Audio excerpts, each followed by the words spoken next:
धन्यवाद संचालक जी। जैसा कि आप सभी लोग जानते हैं,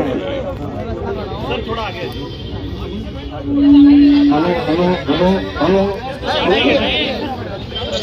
साथियों, जैसा कि आप सभी लोग जानते हैं कि राष्ट्रीय काशी और मथुरा में कार्यक्रम रखा था, लेकिन इस देश के अंदर जो धर्म के नाम पर राजनीति कर रहे हैं, जो धर्म के नाम पर SC ST OBC को मुसलमानों से लड़ाने का काम कर रहे हैं, जो धर्म के नाम पर लड़ाई झगड़ा लगाकर इस देश में राजपाट करने का काम कर रहे हैं और इस देश के बहुसंख्यक समाज को अधिकार वंचित करने का काम कर रहे हैं, उनके हक अधिकारों को खत्म करने का काम कर रहे हैं, संविधान और लोकतंत्र को खत्म करने का काम कर रहे हैं, उन लोगों को लगा कि इस देश का मूल निवासी अब अपनी विरासत के बारे में जागृत हो जाएगा और अगर वो अपनी विरासत के बारे में जागृत हो जाएगा तो इस प्रकार की लड़ाई में शामिल नहीं होगा, उनके बहकावे में नहीं आएगा, इससे उनका खेल खराब हो जाएगा। इसलिए उन लोगों ने साजिश करने का काम किया और साजिश करके काशी और मथुरा में जो हम लोगों का कार्यक्रम लगाया गया था, उस कार्यक्रम को रोकने का काम किया प्रशासन के माध्यम से। और संविधान में बाबा साहब डॉक्टर अंबेडकर ने जो आर्टिकल 19 में जो मौलिक अधिकार दिया हुआ है, सभा सम्मेलन करने का, आंदोलन करने का, प्रदर्शन करने का, बोलने का, सुनने का, व्यक्ति की स्वतंत्रता का, ये जो अधिकार दिया है, तो संविधान के आर्टिकल 19 का भी उल्लंघन किया, हमारे मौलिक अधिकारों का भी उल्लंघन किया। मौलिक अधिकार साथियों क्या होते हैं? मौलिक अधिकार का मतलब मानवीय अधिकार, मानवीय अधिकार का मतलब इंसानियत का अधिकार, इंसानियत का अधिकार का मतलब जो प्रकृति के द्वारा आदमी को दिया जाता है, इंसान होने के नाते आदमी को जो अधिकार मिलते हैं, उस अधिकार को मौलिक अधिकार कहा जाता है। तो हम लोग जब इंसान पैदा हो गए तो पूरी दुनिया के लोग ये मानते हैं, संयुक्त राष्ट्र संघ इस बात को मानता है कि जो मौलिक अधिकार है, जो मूलभूत अधिकार है, वो पैदा होते ही इंसान को मिलने वाले अधिकार हैं। इसको पूरी दुनिया के लोग भी मानते हैं। भारत के संविधान में भी बाबा साहब डॉक्टर अंबेडकर ने लिखा और कोर्ट भी इसको इनकार नहीं कर सकता, सुप्रीम कोर्ट भी इसको रोक नहीं सकता। लेकिन काशी मथुरा के प्रशासन के द्वारा उत्तर प्रदेश के मुख्यमंत्री के इशारे पर हमारे कार्यक्रमों को रोका गया, हमारे मौलिक अधिकारों का उल्लंघन किया गया। तो हम लोगों ने तय किया कि अब पानी सर के ऊपर से जा रहा है। अभी तक तो ये हमको थोड़ा रोकते थे, लेकिन अब तो संविधान में लिखे हमारे अधिकार ही रोकने का काम कर रहे हैं। अब पानी सर के ऊपर जा रहा है, अब इसे बर्दाश्त नहीं किया जा सकता है। तो इसलिए हम लोगों ने तय किया कि अब इस पर चुप नहीं रहा जाएगा और काशी और मथुरा में जिला अधिकारी कार्यालय के ऊपर मोर्चा लेकर जाया जाए। तो 24 सितंबर को हम लोग काशी में लाखों का मोर्चा लेकर के गए और आज यहाँ मथुरा में ये मोर्चा लेकर के आए हैं और जिला अधिकारी महोदय को कहना चाहते हैं कि जिला अधिकारी महोदय, योगी जी ने आपको जिला अधिकारी नहीं बनाया है, मोदी जी ने भी आपको जिला अधिकारी नहीं बनाया है। आप जिला अधिकारी बने हैं तो भारतीय संविधान की बदौलत बने हैं। अगर राज्य रजवाड़ों का शासन होता, देश में संविधान लागू नहीं होता, तो आप ना जिला अधिकारी बनते और ना इस देश में आप कुछ कर पाते। अगर आप इस लायक है, हम इस लायक है, तो ये बाबा साहब डॉक्टर अंबेडकर ने संविधान में जो अधिकार दिया है उसके कारण है। इसलिए आपका कर्तव्य है, आप योगी मोदी के प्रति जवाबदेह नहीं हैं, आप जवाबदेह भारतीय संविधान के प्रति हैं। आपको भारतीय संविधान को ध्यान में रखकर काम करना चाहिए, ना किसी के तुगलकी फरमान को मानकर किसी के कार्यक्रम को रोकना चाहिए, किसी के संवैधानिक अधिकारों को रोकना चाहिए। तुगलकी फरमान से ये देश नहीं चलता, ये देश भारतीय संविधान से चलता है। ये बताने के लिए आज हम लोग यहाँ कलेक्टरी पर आए हुए हैं। साथियों, मैं ये भी इस मौके पर कहना चाहता हूँ कि संविधान में जो अधिकार लिखे हुए हैं, केवल लिखे रहने से कोई फायदा नहीं होता। इसलिए बाबा साहब अम्बेडकर ने जब संविधान लागू किया तो संविधान सौंपते समय बाबा साहब डॉक्टर अम्बेडकर ने कहा, संविधान कितना भी अच्छा हो, लेकिन उसको लागू करने वाले लोग अगर अच्छे नहीं होंगे तो संविधान अच्छा साबित नहीं होगा। इसका मतलब ये है लागू करने वाले लोग अच्छे होने चाहिए। वो लागू करने वाले लोग कौन है? एक तो जिनको हम चुनकर भेजते हैं वो लागू कर रहे हैं, और दूसरे कलेक्टर साहब यहाँ बैठते हैं ये भी लागू कर रहे हैं। तो कलेक्टर साहब को हम फिर से कहना चाहते हैं कि कलेक्टर साहब रोक नहीं पाओगे, कलेक्टर साहब रोक नहीं पाओगे। और योगी जी को भी कहना चाहते हैं और मोदी जी को भी कहना चाहते हैं कि रोकने की कोशिश मत करो, नहीं तो आप रोक दिए जाओगे। चुनाव नजदीक है, थोड़ा संभल कर काम करो। इस देश में हम लोगों की संख्या ज्यादा है, इस देश में हम लोगों की तादाद ज्यादा है। इस देश के मूल निवासियों की आवाज रोकने की औकात किसी में नहीं है, क्योंकि इस आवाज को देने का काम बाबा साहब डॉक्टर अम्बेडकर ने भारतीय संविधान में किया हुआ है। इसलिए इसको कोई रोक नहीं सकता है। इसलिए फिर से चेतावनी देना चाहते हैं कि जो कर दिया, आगे ऐसी कोशिश मत करना, नहीं तो अंजाम बुरा होगा। चुनाव नजदीक है, अंजाम बुरा होगा। इसलिए मेरी बात का ध्यान रखो। अगर ध्यान नहीं रखोगे तो 24 में लोग बता देंगे कि क्या होने वाला है।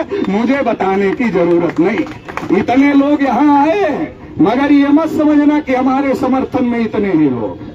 हमको लोग कह रहे थे आए क्या, हमने कहा उधर के लोग ही पर्याप्त है, ज्यादा तो आने की जरूरत नहीं है। आप लोग वहीं से समर्थन करो, जहां हो वहीं से समर्थन करो। ज्यादा आने की जरूरत नहीं है। ज्यादा आने वाले थे लोग, मगर हमने कहा अभी कलेक्टर को चेतावनी देना है, इतने तक ही ठीक है। अगर विधानसभा घेरना होगा तो आप लोगों को भी बुलाने का काम करेंगे। तो आने वाले समय में इसकी भी तैयारी हम लोगों को रखने का काम करना है। साथियों, एक बात और इस मौके पर कहना चाहते हैं। देखिए, इस देश के अंदर किसके साथ न्याय हो रहा है? शेड्यूल कास्ट के लोगों के ऊपर अन्याय अत्याचार हो रहा है। कहीं मूंछ रखने की वजह से पीटा जा रहा है, कहीं घोड़ी पर चढ़ने की वजह से पीटा जा रहा है। मध्य प्रदेश में भारतीय जनता पार्टी की ही सरकार है, एक आदिवासी बच्चे के मुंह में पेशाब कर दिया गया। महामहिम राष्ट्रपति जी खुद आदिवासी समाज से हैं। जब नए संसद भवन का उद्घाटन हुआ, उन्हें आमंत्रित तक नहीं किया गया और उन्हें लेटर लिखकर शुभकामना देना पड़ा। अरे भाई, कितनी दूर है राष्ट्रपति का घर नए संसद भवन से?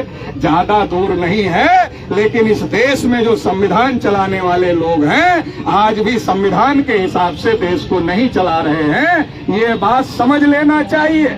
और इस बात को समझ कर आने वाले समय में इस देश के मूल निवासी समाज को फैसले करने की जरूरत है। शेड्यूल कास्ट के ऊपर अन्याय हो रहा है, शेड्यूल ट्राइब के ऊपर अन्याय हो रहा है। नरेंद्र मोदी जी कहते हैं मैं ओबीसी हूँ, भाजपा वाले टीवी पर बैठते कहते मोदी जी की कृपा से ये हो रहा है, मोदी जी की कृपा से ये हो रहा है, मोदी जी की कृपा से ये हो रहा है, मोदी जी की कृपा से ये भी हो रहा है। जैसे लगता है कि चारों तरफ मोदी जी की कृपा बरस रही है। और जब हम लोग कहते हैं मोदी जी छोटा सा काम कर लो, बहुत बड़ा काम मत करो, छोटा सा काम कर लो। छोटा सा काम क्या है? अरे आप तो बहुत दयालु आदमी हो, जंगल में शेर बाघ चीतों की संख्या कम हो जाती है, आप बहुत दुखी हो जाते हो, विदेश जाते हो, विदेश से लेकर आते हो, भारत के जंगलों में छोड़ देते हो। अरे ओबीसी तुम अपने को कहते हो, छोटा सा काम कर लो, ओबीसी की गिनती कर लो, मगर इतनी भी औकात नहीं है। कहते हैं मोहन भागवत मना कर रहे, कैसे कर ले? मोहन भागवत मना कर रहे, कैसे कर ले? इतनी हिम्मत नहीं है। लेकिन हम लोगों का वोट लेने के लिए कहते नहीं, सब मोदी जी की कृपा से हो रहा, सब मोदी जी की कृपा से हो रहा, सब मोदी जी की कृपा से हो रहा है। मोदी का चेहरा दिखाया जा रहा है। मोदी जी मुख नहीं है, मुखौटा है। भागवत जी ने मोदी का मुखौटा लगा लिया ताकि वो बोलते रहे मैं पिछड़ी जाति का हूँ, मैं नीच जाति का हूँ, मैं चाय बेचने वाला हूँ, वोट दे दो हमें। दे दिया, 2 बार दे दिया, 2 बार दे दिया। क्या किया? गिनती तक किया क्या? अभी महिला आरक्षण लागू हुआ, अभी महिलाएं बहुत बड़ी संख्या में यहाँ शामिल, अभी महिला आरक्षण लागू हुआ। अरे सबको एक समान, अरे हजारों साल में इस देश में वर्ण व्यवस्था थी, जाति व्यवस्था थी, छुआछूत था, भेदभाव था, ऊंच नीच था, तो सबकी स्थिति अलग अलग है। इसलिए संविधान निर्माताओं ने कहा कि भाई सबको अलग अलग कैटेगरी बनाओ और सबके साथ न्याय मिलना चाहिए, सबको सबका हिस्सा मिलना चाहिए। तो महिला आरक्षण में सब इकट्ठे सबको फायदा हो जाएगा। अगड़ों की महिलाओं और पिछड़ों की महिलाएं एक बराबर है क्या? बताओ भाई, है क्या? नहीं है। अगड़ों की महिलाएं पिछड़ों की महिलाएं एक बराबर नहीं है। ये मोदी जी को नहीं दिखता है, ये हमको आपको दिख रहा है, मोदी जी को नहीं दिखता है। अगर ये मोदी जी को दिखता है और मोदी जी की चलती होती तो मोदी जी अन्याय कैसे करते? अगर ये अन्याय हो रहा, पिछड़े वर्ग की महिलाओं को अलग से हिस्सा नहीं दिया जा रहा थी, अन्याय। दूसरा, शेड्यूल कास्ट शेड्यूल ट्राइब के ऊपर इतना अन्याय अत्याचार हो रहा। इनके 131 मेंबर पार्लियामेंट जाते हैं चुनकर, वो मुंह ही नहीं खोलते, वो कहते हैं अरे हमारे राष्ट्रीय अध्यक्ष पार्टी के नाराज हो जाएंगे, अन्याय तो बहुत हो रहा है, कैसे बोले, ये नाराज हो जाएंगे। तो यही तो बाबा साहब कहते थे गांधी जी को, जब गांधी जी ने पुनः पैठ किया तो बाबा साहब यही कहते थे कि अरे ये लड़ाकू लोग जाएंगे सेपरेट इलेक्टेड से, और जो आप कह रहे हो ज्वाइंट इलेक्टेड करने का, इससे लड़ाकू लोग नहीं जाएंगे, ये मुंह बधे कुत्ते जाएंगे जो मालिक की मर्जी के बगैर मुंह भी नहीं खोल सकते। बाबा साहब अम्बेडकर ने लिखा अगर इनको जमहाई ना आए तो ये मालिक की मर्जी के बगैर मुंह नहीं खोलते हैं।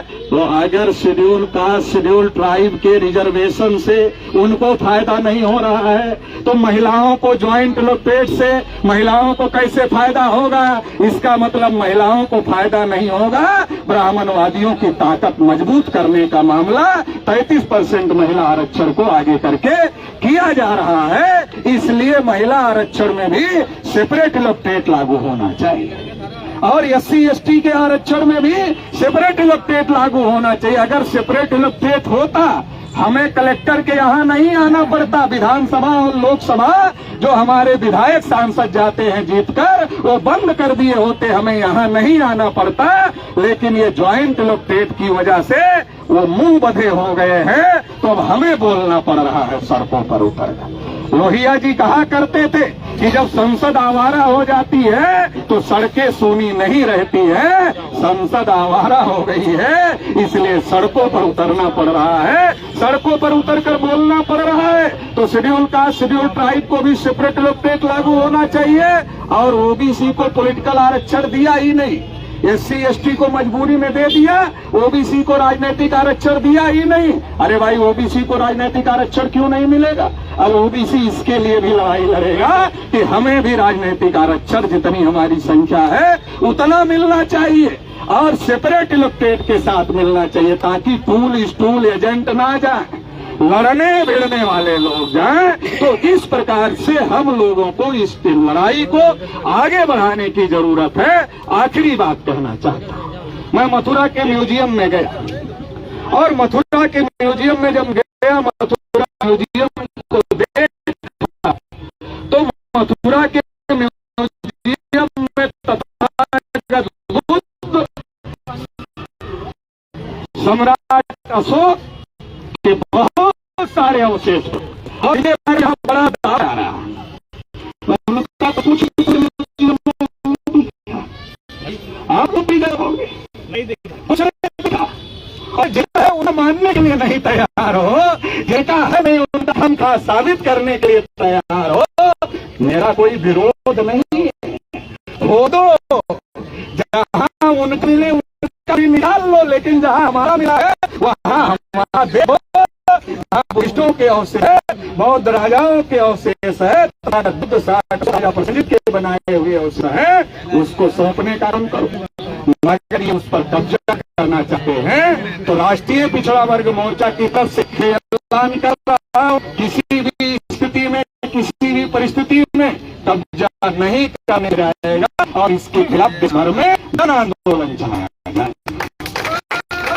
देश को कभी सोने के लिए कहा जाता था, कभी विश्व गुरु कहा जाता था, तक्षशिला नालंदा जैसी यूनिवर्सिटियां भारत में होती थी, पूरी दुनिया जो भारत पढ़ने के लिए आते और दो महसूस करने का काम करते थे। आज जब 100 यूनिवर्सिटी की लिस्ट बनती है, 200 यूनिवर्सिटियों की लिस्ट बनती है, 300 यूनिवर्सिटियों की लिस्ट बनती है, भारत का कोई ही नहीं। तो जब पूछो कि क्या है, कहते तो मुझे विश्व गुरु हो गए, अब इसमें क्या जरूरत, अब सब ये भाजपा वाला है। तो साथियों समझना पड़ेगा देश का कितना बड़ा, इस देश को हमारा भारत और जब आज इन लोगों के हाथ में तो ये भारत विश्व के बराबर खड़ा है, सोमान को खिलाते हुए हैं। जो ये